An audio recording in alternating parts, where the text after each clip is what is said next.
my New Orleans Raw, ladies and gentlemen. Now, one of the reasons why this is a bit late, it's 2 days late. Next is having some stuff I really need to do. I just couldn't bring myself to doing this Raw because of how bad of a taste did I get in my mouth from WrestleMania 30. So when I look at this Raw, it really, to me, feels like Damage Control. The crowd in New Orleans was very upset what happened.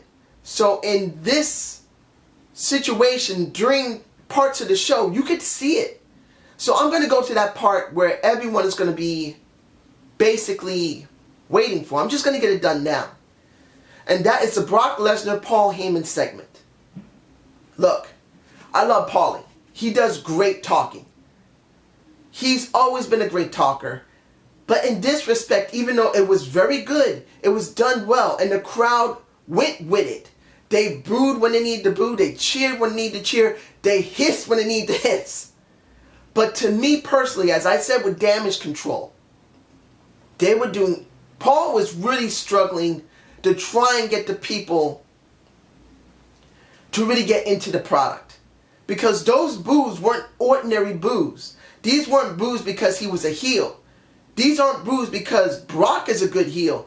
These are boos because they're very angry at what happened at WrestleMania with the streak. That is the hurdle he had to go over. Now, I believe he did a very good job trying to do that.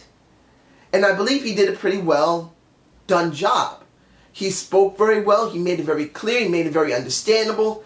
He screeched when he needed to screech. Wasn't always very good. But in the end, he still made it, at least to a point, viable.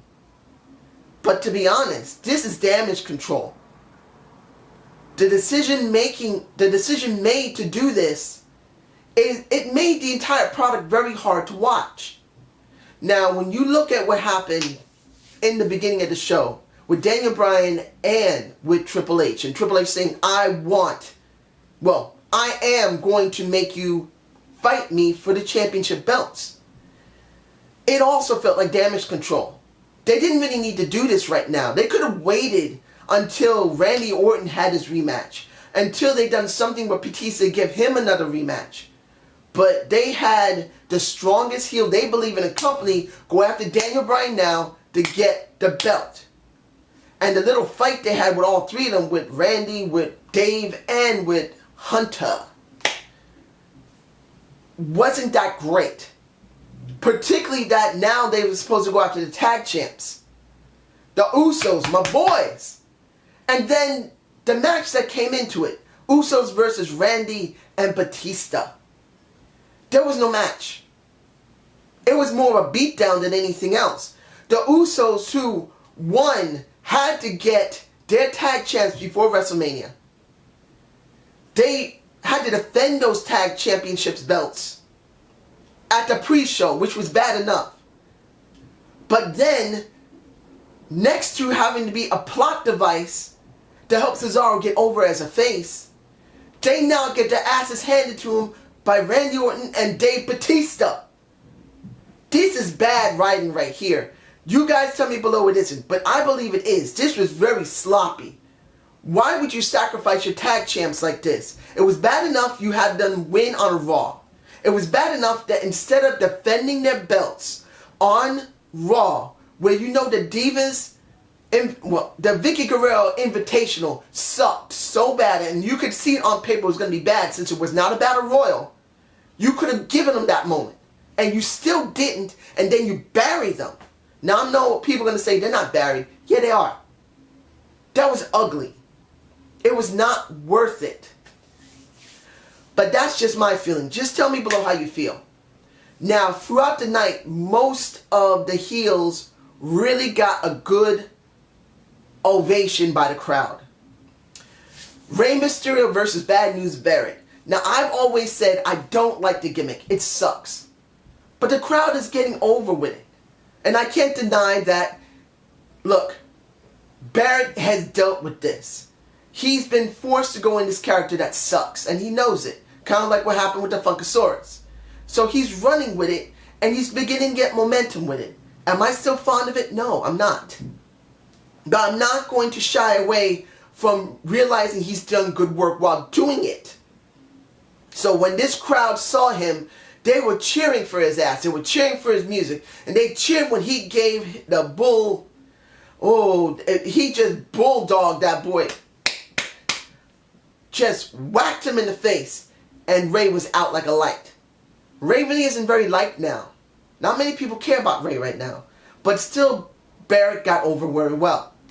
Now here's another story where the heel really didn't get cared for. But the face did. And that's RVD versus Sandow. People still love RVD. I don't mind him too much myself. I'm not a great fan of him, but I do understand that's his character. He's going to stick with it. The crowd loved him because he's ECW. In the end, it wasn't a very great match, and I kind of felt... No, I didn't really kind of. I did feel sorry for Sandow because they have great potential with him, and they just let him drop. But I'm going to do my best to just stick with him because I do believe he has potential to be a great talent for WWE. Now, here's another talent, well up and coming. Oh, that woman, Lana. Oh, Lana. Whatever she was saying, it made no difference. You think Summer Rae looks good, and I'm one of them. She's a good-looking woman. But she doesn't hold a candle to Lana. Oof. Oh my goodness, that woman's gorgeous. And Alexander Rusev destroyed Zack Ryder, which he's supposed to. It's been a while since we had a barefoot wrestler in the WWE. This boy is doing well. I love it. I cannot wait for the next things they're going to do with him. And I hope it's going to be soon. Now, I'll save that for last. No, I'm going to save that for one of the last things I'm going to talk about. No, leave it. Alright. We have Fandango and Summer Rae versus Emma and Santino. I see they're still working with Emma with Santino. Hopefully they'll break Emma away from Santino. He's not bad. He's very funny, and so is she. So it's a good combination. Paige. Well, I'm talking about Paige. I'm thinking about Paige because of what happened with AJ. But you know what I'm talking. You'll see that coming up in a minute. But Emma did well. She's still loved by the fans. She's growing in popularity. As I said before, when it came to Summer and Emma, Summer's using her beauty to get over. Paige. No, I'm saying Paige. I'm angry about this. Emma is getting over with her personality. And that's great. That's how you get over in some cases. If it's not your big muscles, it's got to be your personality. Now, since I've done this already, botched 3 times already with Paige, I'm getting over with. AJ's segment in the ring with Tamina wasn't that bad. Then, you got Paige from NXT comes out. I've seen her a couple of times. I haven't seen NXT in a while. But I think she's a good talent. But this is my issue. You could not let AJ drop it to Tamina, who hasn't gotten it ever. To Naomi, who really people really thought that she should have gotten it.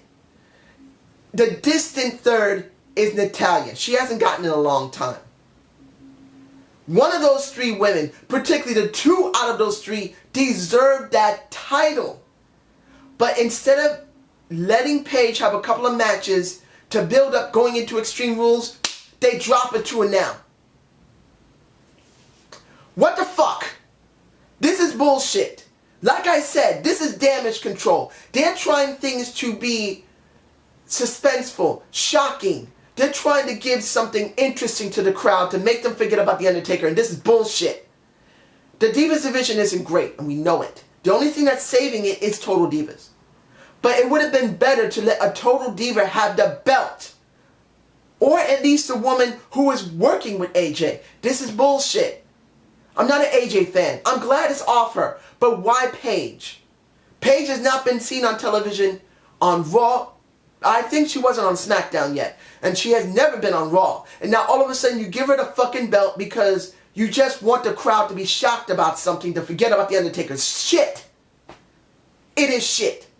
If I'm wrong, tell me why it isn't shit. because I need to know to correct myself, because this is dumb. If it wasn't Tamina, Naomi, Layla I could have mentioned, but we haven't seen her at all. Not at all. She's not on Total Divas. That's the reason why I said Natalya. This is bullshit. I'm moving on. Had to get that out. Now, when it comes to Hulk Hogan and Cesaro, I said, and I meant it, I knew Zed was going to be with Cesaro. I just didn't know how long. Seeing Cesaro come out with Zed was what I hoped for.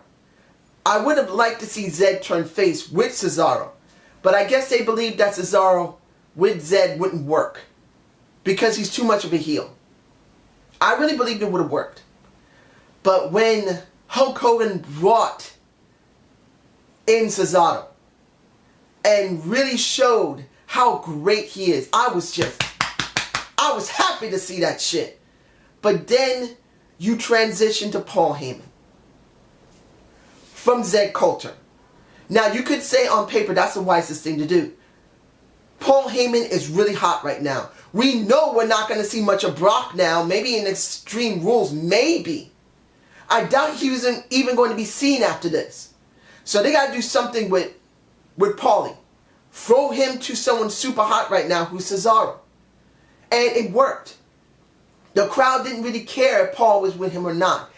Cesaro's so over, it makes no difference. And when Jack came in, it was a perfect transition into a match. Destroying... Oh, that trophy was beautiful and they destroyed it. But it's part of the act. And what was the best thing they did was not to let Cesaro beat Jack immediately, but let him count out. Because now we really have something that could be a real feud. And I know I'm saying this like, are you kidding me? I'm sure someone's going to say, are you kidding me? Jack with him is going to be a great feud. It will only be good as long as they don't touch too much. We know Jack Swagger, the one I call the trucker, is a piece of crap when it comes to wrestling. He's not that great. He tanks in the ring too much. He looks too sometimes awkward in the ring. I'm not hating him. I respect anyone who wrestles. But he's just not that great. But the thing is that you can hide that as long as you don't let them touch too much. Let it be brief as much as possible. Let Zed and let Paul talk. And if you must have the two touch, let them fight one another without a match. Then do the blow off at Extreme Rules. That will give people interest. That's what I'm hoping for. So I'm moving on to...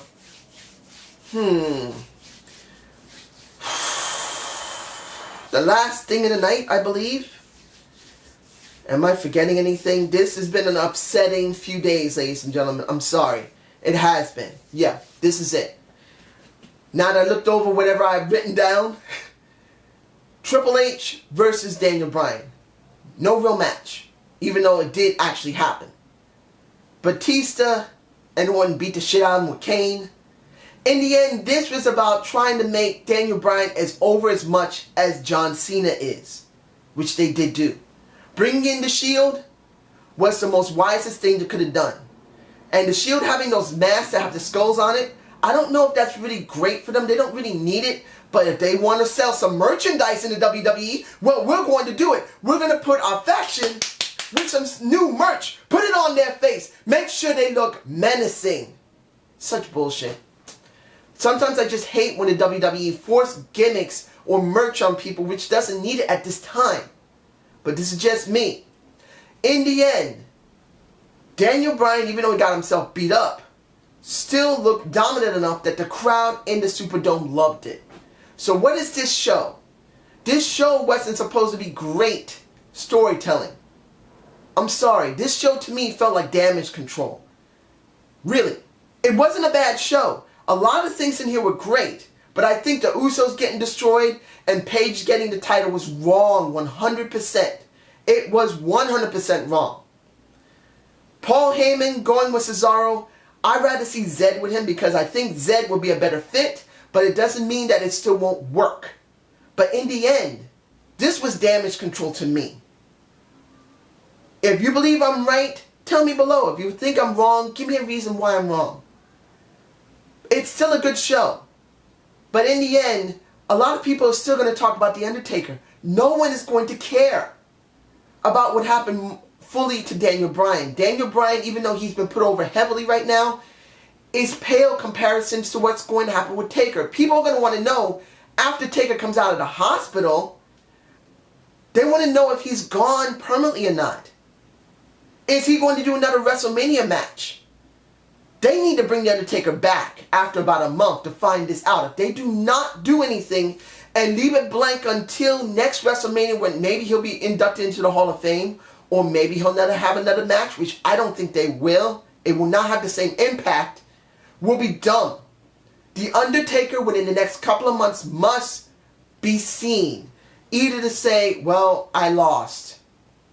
This is my last match. Or yes, I lost, but it's only been one, and I'm still going to keep going to WrestleMania. Whatever. We need an explanation. We need The Undertaker in the Ring of Raw to explain how he felt and what needs to be done. So I hope you enjoyed the Zane view. Please give me a comment below. And I'm sorry this is late. This has been kind of a rough time seeing this. But I still love wrestling. I'm not going to stop. Even if I have to take a couple of days to kind of let it soak in. See ya!